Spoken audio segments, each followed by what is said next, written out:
শ্রীরাম নিবাস 87 নম্বর Ballygunge place, doctor জেম দাশগুপ্তর বাড়ি, যিনি ডাক্তারদা নামে ভক্ত মহলে আশ্রিত মহলে পরিচিত। ঠাকুর প্রায়ই তার বাড়িতে তিনি থাকতেন এবং নানান লীলা বিজড়িত সেই বাড়ি। অনেক কৃপা পেলে শ্রীরাম নিবাসের অন্দরে প্রবেশ করা যায়। অবশ্যই প্রবেশ করার দ্বার অবারিত। অন্দরে প্রবেশ করার আগে কালীয় দমনের পাদদেশে মাথা নত করে আমার থেকে আমাকে বাদ দিয়ে উঠতে হয় বাকি সিঁড়িটুকু।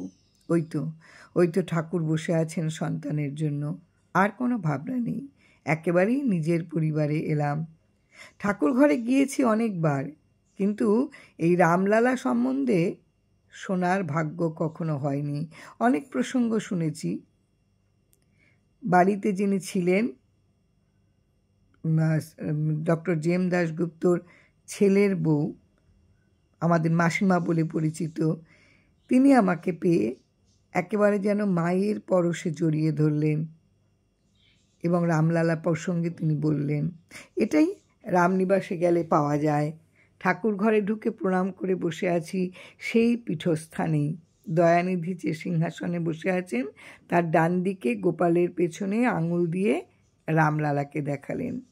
রামলালা ডক্টর জেম দাশগুপ্ত সব জায়গাতেই কারণে অকারণে ঘুরে বেরিয়েছেন। এমনই ঘুরতে ঘুরতে জঙ্গলের মন্দিরে প্রবেশ করলেন। এক সন্ন্যাসী ধ্যানে মগ্ন, তিনি গিয়ে দেখলেন। ডক্টর জেম দাশগুপ্ত বসলেন সেই সন্ন্যাসীর পাশে। কিন্তু এ কি, এত জ্যোতি ঘরময়! শ্রীমূর্তির গা থেকে আলোর ছটায় গোটা ঘর আলোকিত। ডাক্তারবাবু দেখলেন সন্ন্যাসী ধ্যানস্থ, আর সামনে কিরণময় দেবমূর্তি। বাসনায় চঞ্চল হয়ে উঠল মন। দেবমূর্তি ব্যাগে তুলে রাখলেন, ইচ্ছে এই দেবমূর্তি নিজের কাছেই রাখবেন। এবার খানিক এগিয়ে যাবার পর সম্বিত এলো। তিনি কী করছেন? ফিরিয়ে দিতে গেলেন ডাক্তারবাবু। ততক্ষণে সন্ন্যাসীর ভারাক্রান্ত মন তার রামলালা নেই। ডাক্তারবাবু ফিরিয়ে দিতে সন্ন্যাসী জানতে চাইলেন, কি এমন দেখলেন যে এই কাজ আপনাকে করতে হলো? ডাক্তারবাবু যা পেয়েছেন বা যা দেখেছেন পুরোটাই জানালেন, আর তাই তিনি এই কাজ করেছেন। অবাক সন্ন্যাসী।